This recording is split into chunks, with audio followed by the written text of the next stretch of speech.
Listen closely, my friends. There is a moment right before you die when everything you postponed will collapse into a single breath. Every apology you never gave, every hour you burned on people who never deserved your fire, every fear you obeyed instead of question. That moment is coming for you, and it is coming for me, and nothing either of us does will stop it. But here is the strange gift hidden inside that terror. The people who have looked at death the closest, who have stared directly into it instead of flinching away, are the same people who learned, finally, how to live. 2,000 years ago, a small group of thinkers in Greece and Rome built a way of seeing the world so sharp, so unsentimental, that emperors, slaves, generals, and prisoners all reached for it in their darkest hour. They called it Stoicism. It was not a philosophy for comfortable afternoons or quiet libraries. It was built in plagues, in exile, in chains, in war, on battlefields and in prison cells, by people who had every reason to give up and refused. And it survives today because it was never about ideas for their own sake. It was a weapon for living, forged by people who had nothing left to lose and everything left to prove. Think about that for a moment. The men who built this way of thinking were not comfortable academics, theorizing from a distance about suffering they had never touched. One had been a slave whose leg was broken by his own master. One buried nearly every child he ever had. One was exiled from everything he loved, twice, and rebuilt his life from nothing both times. They did not write about resilience because it sounded impressive. They wrote about it because it was the only thing standing between them and total collapse, and it worked. If you are watching this because something in your life feels unbearable right now, a loss, a failure, a fear you cannot name, a version of yourself you no longer recognize in the mirror, you are exactly who this was written for. What follows are 10 lessons drawn from that ancient weapon, tested by people who had far less room for error than you do right now. They are not comfortable. Some of them will feel like a hand closing around your throat before it lets you breathe again. But if you let them in, if you actually let them change how you see your one and only life, you will walk away from this video a different person than the one who pressed play. Lesson 1. The rope that isn't yours to pull. Picture a lighthouse keeper standing on a cliff during the worst storm of the year. Ships are being thrown around like driftwood. Somewhere out there, sailors are screaming into wind that swallows every sound before it can travel more than a few feet. The keeper cannot calm the sea. He cannot reverse the wind. He cannot reach into the black water and pull a single one of those drowning men out with his bare hands. All he can do, the only thing he has ever been able to do, is keep his light burning steady, so that whoever survives the night has something fixed and reliable to steer toward. Most people spend their entire lives trying to control the storm instead of tending their own light. They rage at traffic that does not know or care that they exist. They replay arguments with people who have already forgotten the conversation entirely. They lie awake at 3 in the morning, rewriting a past that will not be rewritten no matter how many times they run the tape. Epictetus, a man who spent years in chains before he ever spent a single day free, built his entire teaching on one brutal, clarifying distinction. Some things are within your power, and everything else is not. And confusing the two is the root of nearly every unnecessary suffering you have ever felt in your life. Your reputation is not yours. Other people's opinions of you are not yours. The outcome of your effort, the result at the end of the road, is not yours either. What is yours is smaller than you think and infinitely more powerful than you realize. Your judgments, your choices, your effort in this exact moment right now as you listen to this sentence. That is the whole territory you actually govern, and it is enough. because it was always the only thing that was ever going to determine whether you suffered or whether you rose above it. Think about how much of your day gets swallowed by things you cannot touch. The comment section under a post you should have never read. The promotion someone else got for reasons that had nothing to do with your worth. The weather on the one day you needed sun. None of it moves an inch, no matter how hard you grip it, and every second spent gripping it is a second stolen from the light you were actually put here to keep burning for someone who needs to see it. This is not resignation, and it is not giving up, no matter how much it might sound that way at first. It is the opposite.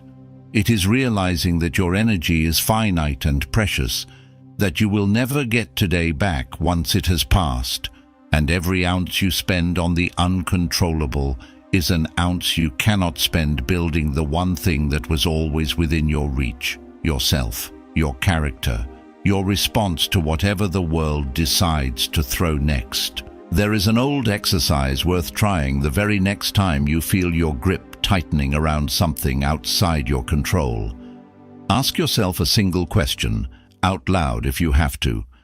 Is this thing in front of me something I can act on directly, right now, with my own two hands? Or is it something I can only watch and hope about? If it is the second kind, the grip you are holding is not protecting you from anything. It is only exhausting you for no return at all, hour after hour, day after day, while the actual work of your life sits untouched, waiting for the attention you keep spending elsewhere. There is a second, quieter part of this lesson that most people miss entirely. Once you stop fighting the sea, you are left with an uncomfortable amount of silence, because you no longer have the storm to blame for your unhappiness. That silence is not empty. It is the space where responsibility finally lives, uncontested, waiting for you to pick it up. Most people avoid that silence for years because blaming the storm is easier than tending the light. But the keeper who finally stops blaming the wind is the only keeper whose light ever actually saves anyone. Lesson 2. The verdict you signed without a trial. Imagine a woodcutter walking past the same bent, twisted tree every single day for years on his way into the forest. Everyone in the village calls it the ugly tree, the failed tree, the tree that grew wrong from the very beginning. Then one winter, a storm flattens every straight, proud tree in the forest, snapping them clean at the trunk in a single violent night. The bent tree is the only one still standing in the morning because its very deformity had quietly taught it, year after year, how to bend without ever breaking. Nothing about the tree itself changed that winter. Only the judgment placed on it changed, and with it, everything about how the tree was finally seen. This is the second brutal insight the Stoics handed down to us across 2,000 years. It is never the event itself that wounds you. It is the verdict you pass on the event, usually within a fraction of a second, usually without a trial, without evidence, without any real chance of appeal.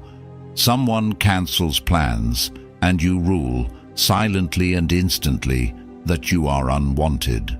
You lose a job and you rule just as fast that you are worthless. The event happened out there, in the world. The wound happened in here, in your own private courtroom, and you were the one holding the gavel the entire time. This single realization, that our reactions are opinions and not facts, would later become the seed of an entire branch of modern psychology built on retraining exactly this kind of automatic, punishing self-verdict. But long before any modern science proved it in a laboratory, Stoic teachers were telling their students the same thing in the middle of a plague-ridden, war-torn world with none of our modern comforts. Strip away your opinion about what happened to you, they said, and examine what is actually left underneath it. Usually, what is left is far smaller and far more survivable than the story you built around it in the space of a single panicked heartbeat. You are not required to believe every verdict your mind hands down The instant something goes wrong, you are allowed to appeal. You are allowed to ask, is this actually true? Or is this just the fastest, most familiar way? My mind knows how to suffer because it has practiced suffering this exact way 1,000 times before. The people who master this question stop being victims of their own thoughts and start becoming judges of them instead, which is a fundamentally different way to move through a single day on this earth, and it changes everything downstream of it.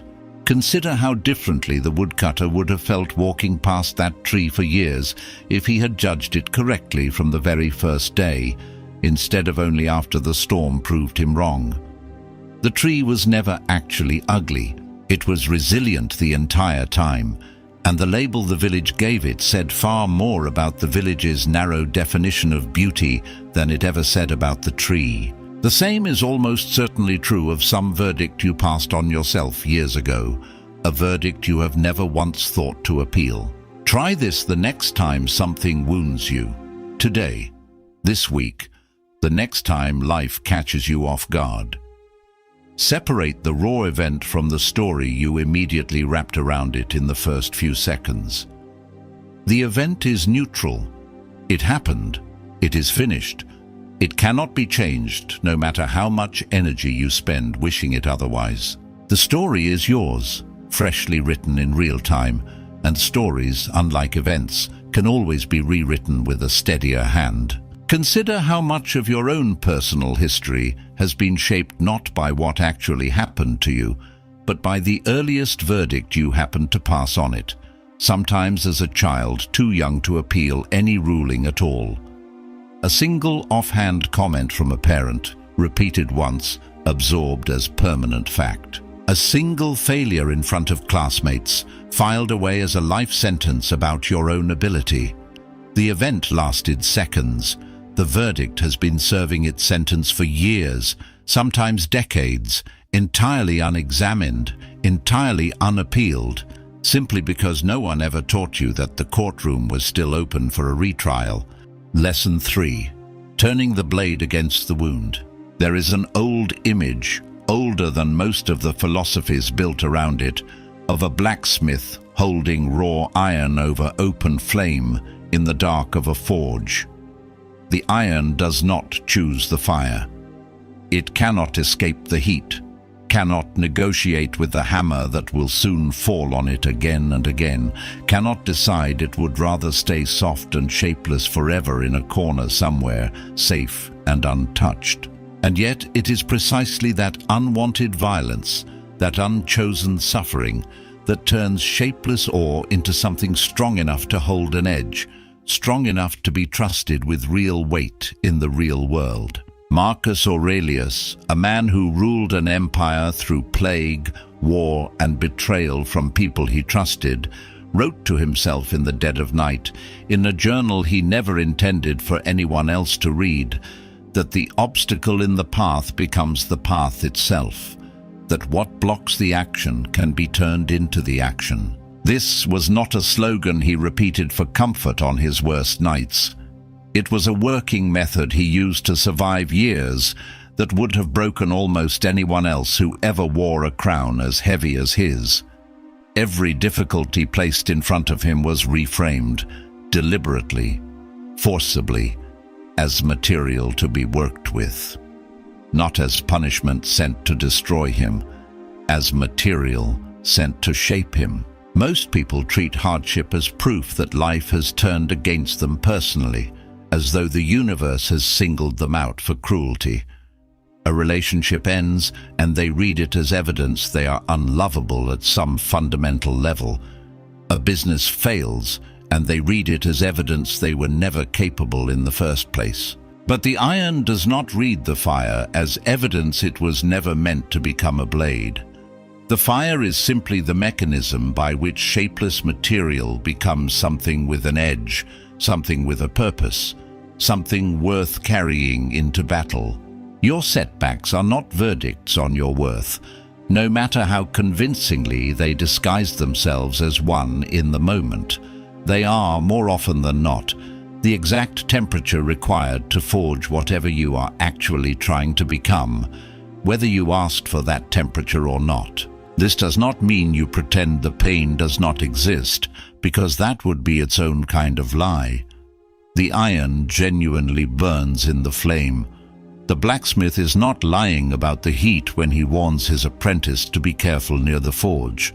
But there is a difference between denying the fire and deciding what the fire is for. One path leaves you shapeless forever, terrified of ever being placed near flame again, flinching at the memory of every burn. The other path leaves you sharp, tempered, and finally useful for something that matters, something heavier than you could have carried before the fire ever touched you. The next time life throws you into the fire without asking your permission first, ask yourself the blacksmith's question instead of the victim's question. Not "Why is this happening to me?"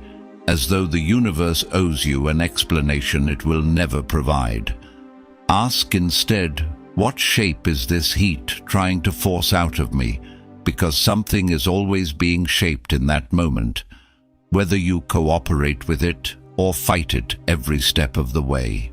There is a version of you on the other side of every fire you have ever walked through, and that version did not exist before the heat. You cannot meet them by avoiding the forge. You can only meet them by staying in the flame long enough to be reshaped by it, which is a harder thing to accept than almost any other lesson on this list. Notice too that the blacksmith never asks the fire to be gentler, because a gentler fire produces a weaker blade, and a weaker blade fails at the exact moment it is needed most. There is a temptation when life turns up the heat to pray only for relief, for the temperature to drop back down to something comfortable. But comfort was never what built the edge you are going to need later, in the moment that actually matters. And the fire that feels unbearable today is very often the reason you will still be standing when something far heavier finally arrives. Lesson 4. The company that writes your character. There is a story told about two apprentices who start their training on the same day, in the same city, with the same raw talent. One placed among master craftsmen who demand precision, patience, and honesty in every single joint of wood they cut, and the other placed among men who cut corners, lie to their customers, and mock anyone foolish enough to try doing the work properly. 10 years pass. Neither apprentice ever consciously chose to become who they became. They simply absorbed, invisibly, day after day, the standards of the room they happened to spend their working hours in. Seneca warned his students about exactly this invisible contagion nearly 2,000 years before modern research confirmed it. He said that we never return home from certain company with the same character we brought into it, that something rubs off on us whether we notice it happening or not, the way a sick man's illness can pass to someone who never touched him, only stood near him, and breathed the same air for too long. Character, in this sense, is not built in isolation, alone in a room with your own good intentions. It is built in rooms, among people, and most of us never once audit the rooms we spend our entire lives standing in. There is a reason certain rooms feel exhausting to leave, and other rooms feel energizing to leave, even when nothing dramatic happened in either one. The exhausting room was quietly asking you to shrink to fit it.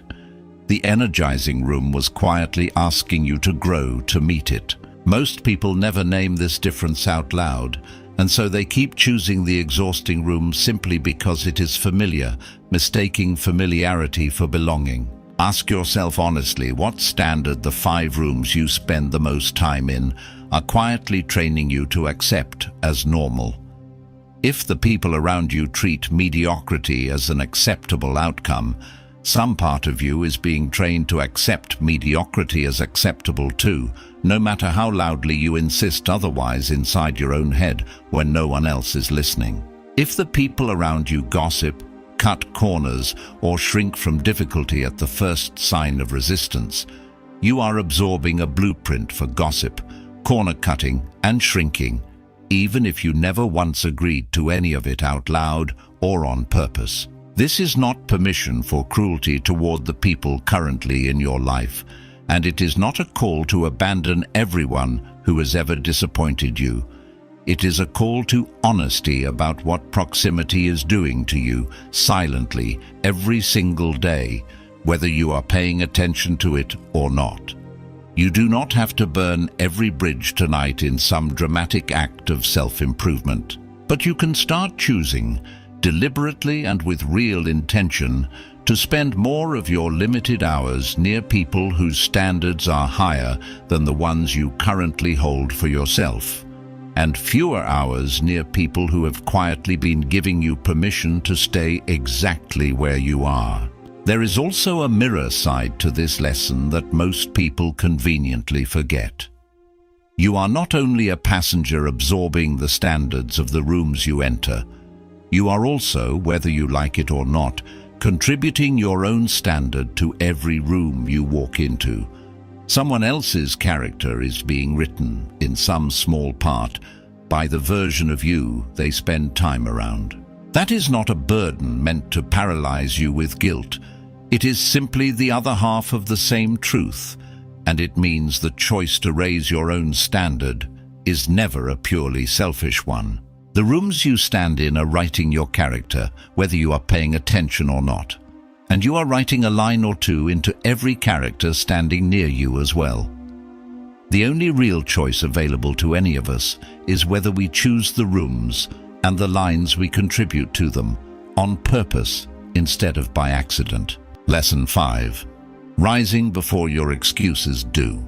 There is a particular kind of farmer, the kind whose crops never fail even in a hard year of drought or flood, who wakes before the sun does, not because someone stands over him forcing it, but because he understands something most people never learn in their entire lives.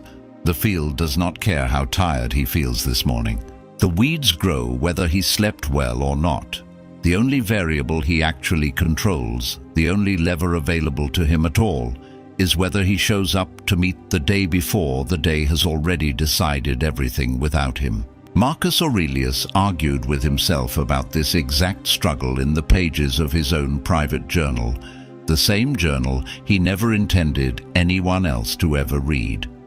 He wrote about the pull of the warm blanket, the temptation to stay curled beneath the covers instead of rising to do the work he was, in his own words, born to do as a human being with a finite number of mornings left. If the most powerful man in the known world had to argue himself out of bed on some mornings, you are not weak for feeling that same pull every single day.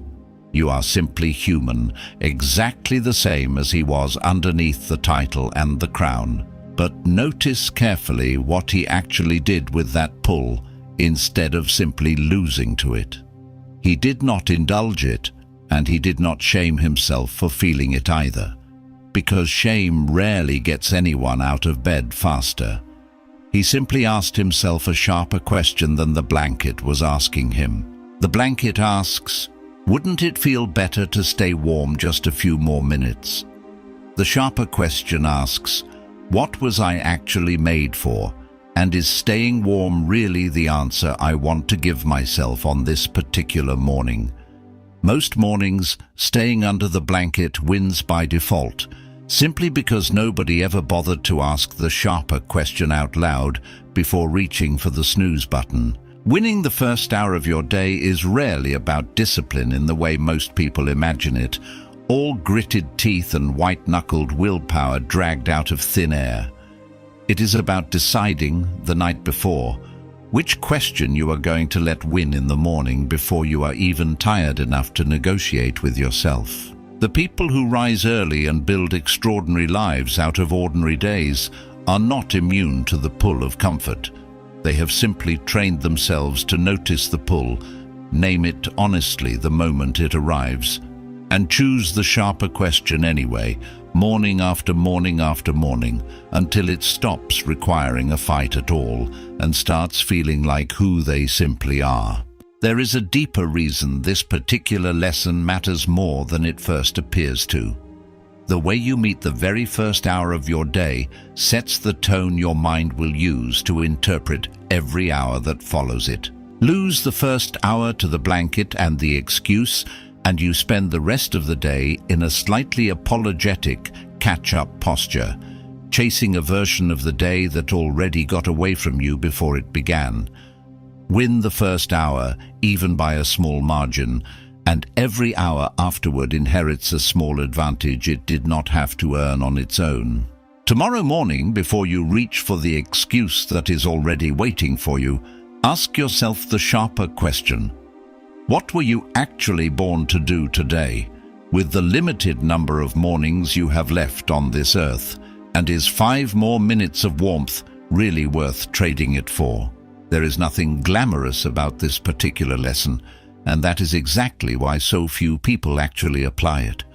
It does not promise a single dramatic transformation. It only promises that tomorrow, and the morning after that, and the one after that, you will meet the day slightly earlier than your excuses expected you to, and that small margin, repeated for months, becomes the largest and least visible advantage a person can build. Pause here for a moment before we continue, because if you have made it this far, something in what you just heard is already working on you, whether you have noticed it yet or not. Most people watching something like this will let it wash over them for an hour and then return, by tomorrow, to exactly the life they were living before they pressed play. That is not a judgment against you. It is simply the ordinary gravity every human being has to fight against, the pull back toward the familiar, even when the familiar has stopped serving them. Here is the honest question worth sitting with right now, before the next lesson begins.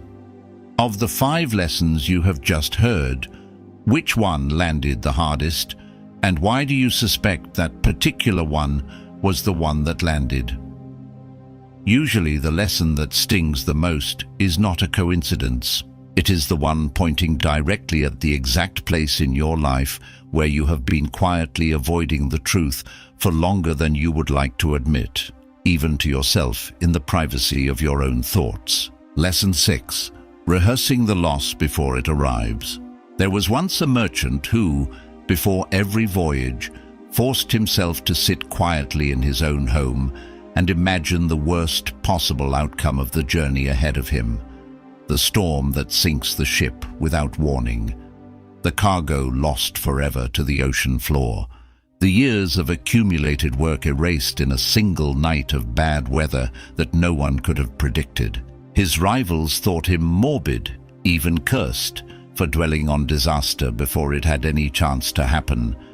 But when disaster eventually did strike, as it strikes everyone eventually no matter how carefully they plan, he was the only one among them who did not fall apart completely, because some part of him had already survived this exact loss 100 times over in the privacy of his own mind before it ever touched his real life. The Stoics practiced a version of this deliberately, sitting with the possibility of losing what they loved most, not to invite misfortune closer, but to strip fear of its single greatest weapon, the element of surprise. Seneca wrote that nothing should ever come as a surprise to a person who has properly prepared themselves, that we should send our minds ahead into every possible difficulty on the road, so that when difficulty actually arrives, we greet it as something rehearsed, rather than something that ambushes us from behind while our guard is down. Most people do the exact opposite of this. They avoid even the thought of loss, as though thinking about it might somehow summon it into being, and so when loss inevitably comes anyway, it arrives as a total stranger they have never once prepared themselves to meet. This is not pessimism, no matter how similar it might sound on the surface.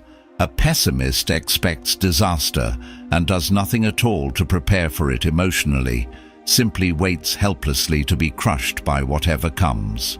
This is closer to a soldier checking every single buckle on his armor before a battle. He sincerely hopes he will never actually have to fight. You do not check the buckles because you want the battle to come.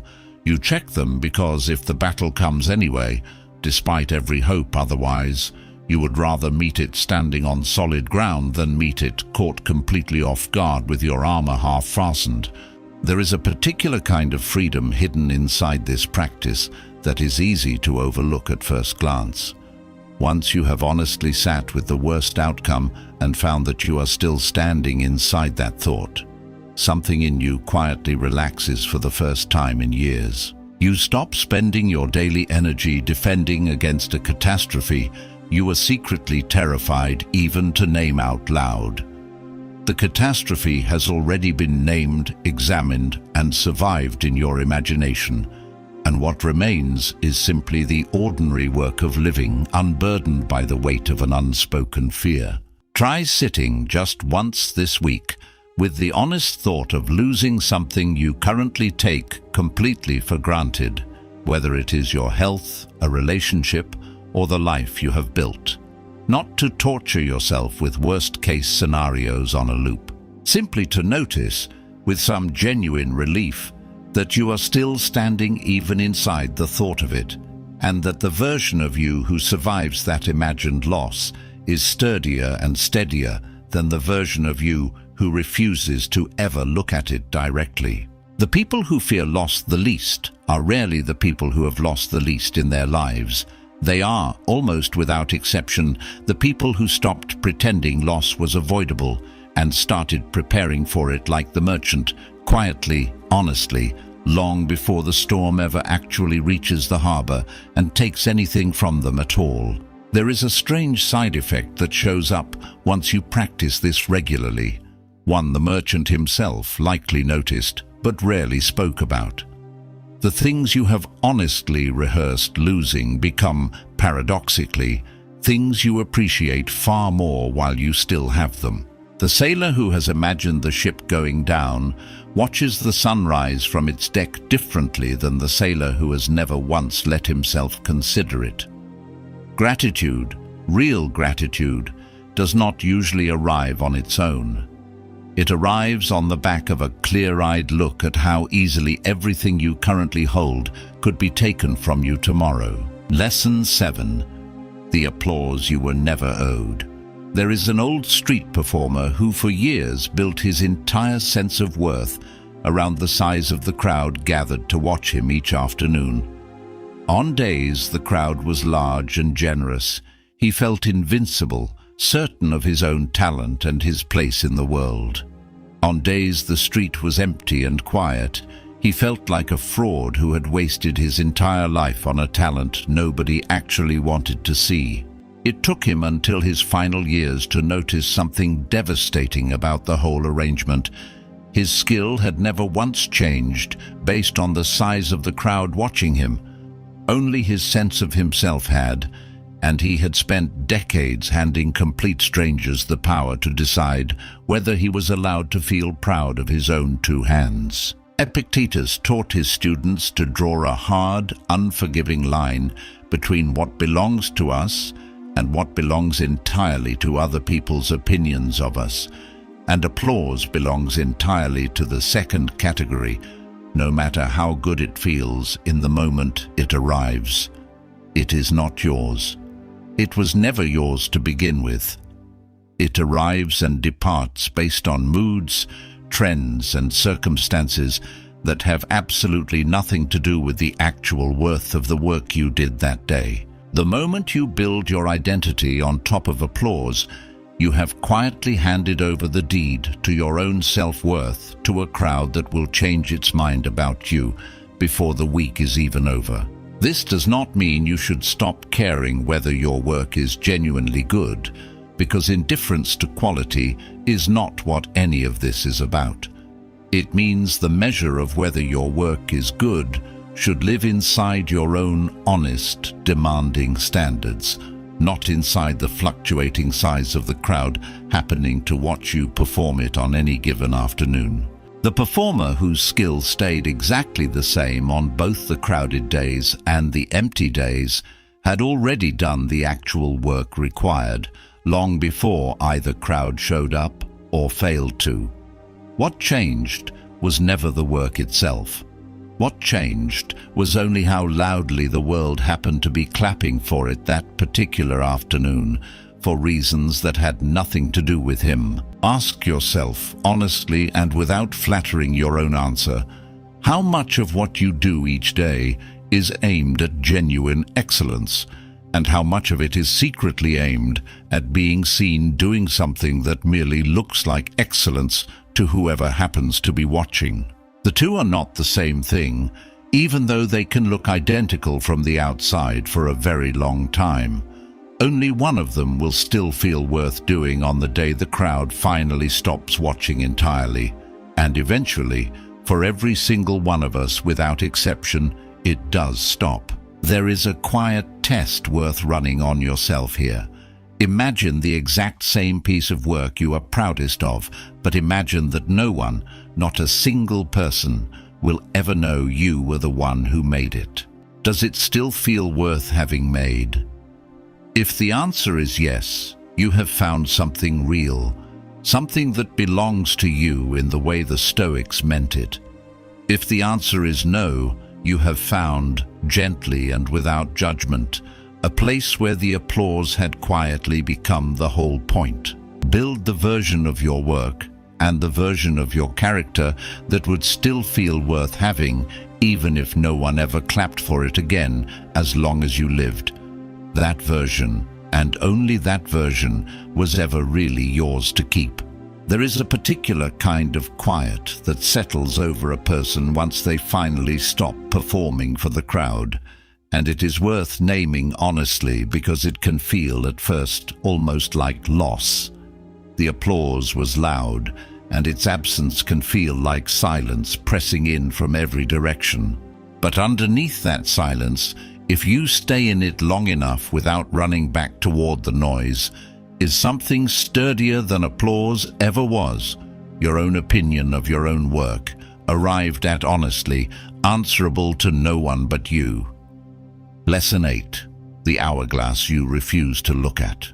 There was once an old clockmaker who spent his entire working life building precise instruments to measure time for other people, intricate mechanisms that ticked away the hours of strangers he would never personally meet, while somehow never once turning that same relentless precision toward his own remaining days on this earth. On the morning he finally understood, with total clarity, that his own hourglass had nearly run empty, he did not feel despair the way he expected to.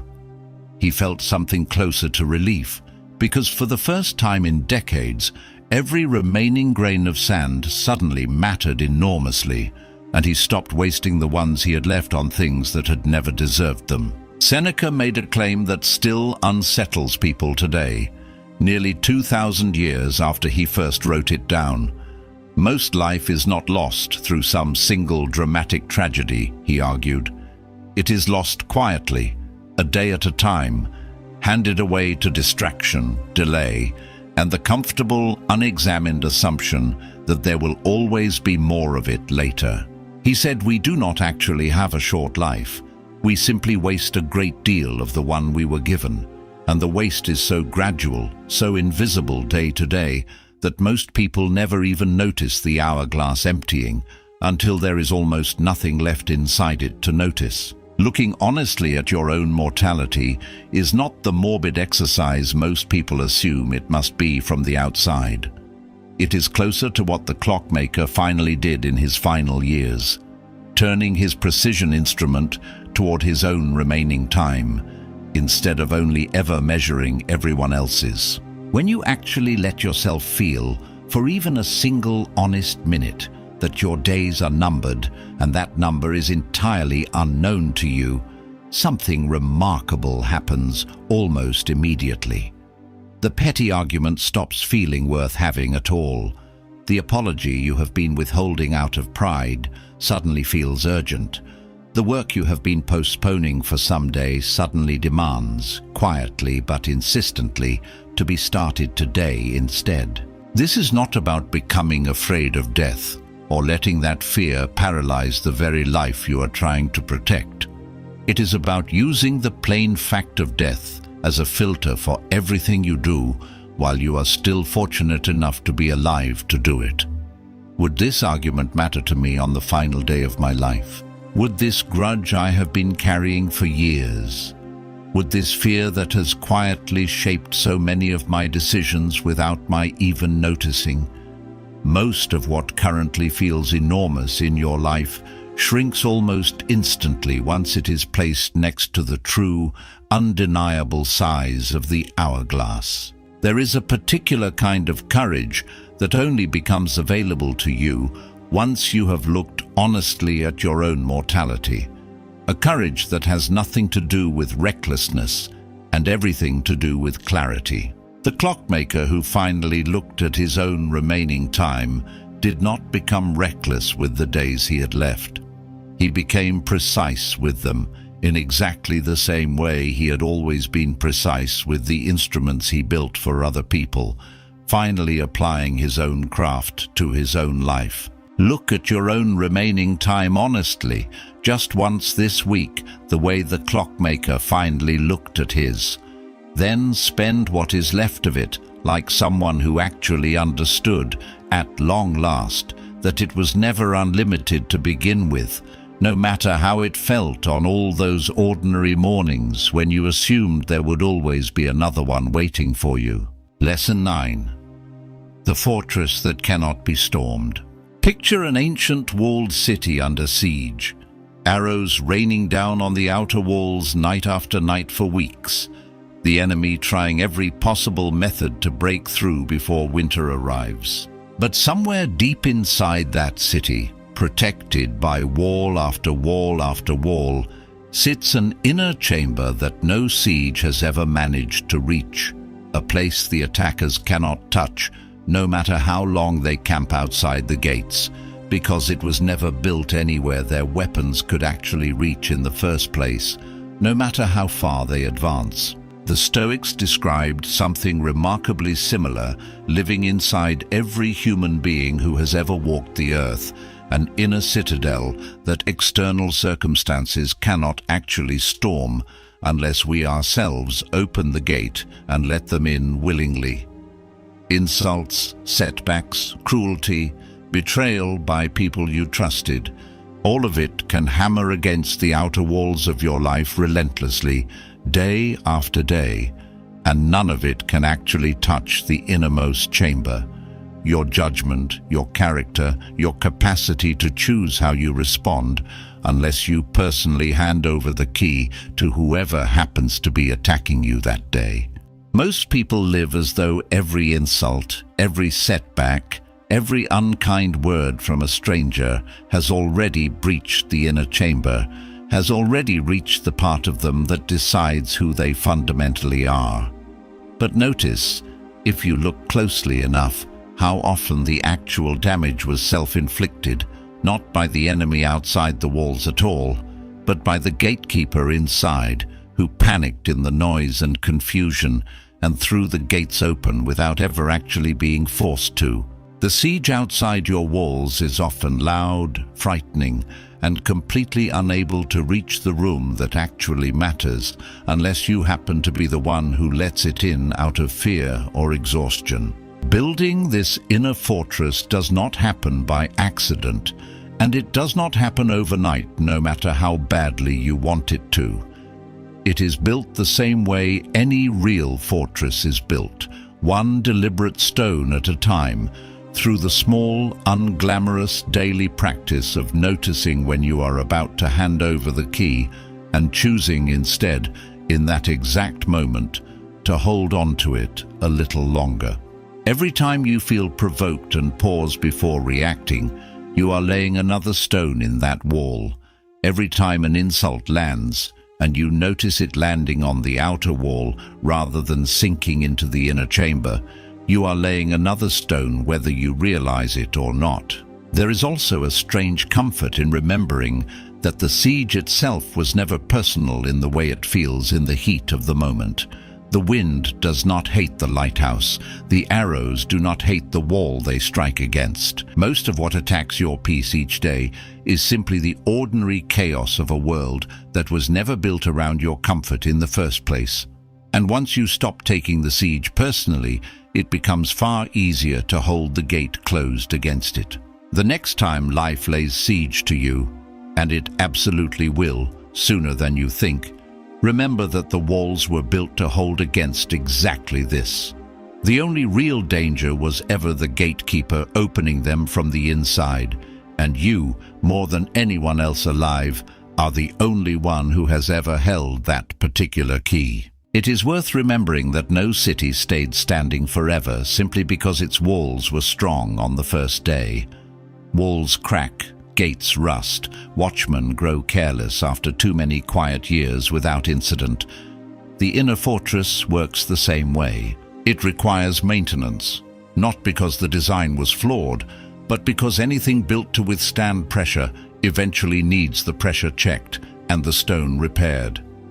The people whose composure seems unshakable are rarely people who built their fortress once and forgot about it. They are people who walk the walls daily, out of habit, long after the last siege ended. Lesson 10. The debt you were never asked to owe. There is an image worth holding in your mind for a long moment. A bird raised its entire life in a gilded cage, fed, sheltered, admired by everyone who walks past its cage and pauses to comment on how beautiful it is. And a second bird, wild, unowned, flying somewhere over open country with no guarantee of food and no cage protecting it from the coming weather. The caged bird has comfort, real and undeniable comfort, but has traded its entire existence for the approval and convenience of whoever happens to hold the key to its door. The wild bird has nothing guaranteed except the freedom to be exactly what it actually is, storm or no storm. So much of human suffering comes from living like the caged bird, quietly performing a version of yourself designed to please whoever happens to be watching in that particular moment, convinced somewhere deep down that your safety depends entirely on their approval. The Stoics insisted over and over again, in different words across different centuries and different empires, that you do not actually owe anyone that performance. You do not owe the world your compliance with expectations you never agreed to and never consciously chose for yourself. Freedom, real freedom, is not the absence of hardship, no matter how comfortable that definition might sound. It is the absence of needing anyone else's permission to be exactly who you actually are underneath it all. This is a genuinely terrifying kind of freedom to accept, because the cage really was comfortable in its own limited way, and the open sky really does come without a single guarantee attached to it. But the caged bird never gets to know what it was actually capable of, because it traded that knowledge away the moment it accepted the cage as an acceptable price for comfort. The wild bird risks everything it has every single day, and in exchange, it actually gets to find out what its own wings were built for in the first place. A discovery the caged bird will never once make, no matter how long it lives. You do not owe anyone an explanation for the life you choose to build for yourself, as long as it is built with honesty, discipline, and the four old virtues the Stoics kept returning to again and again across everything they ever wrote: courage, moderation, justice, and wisdom.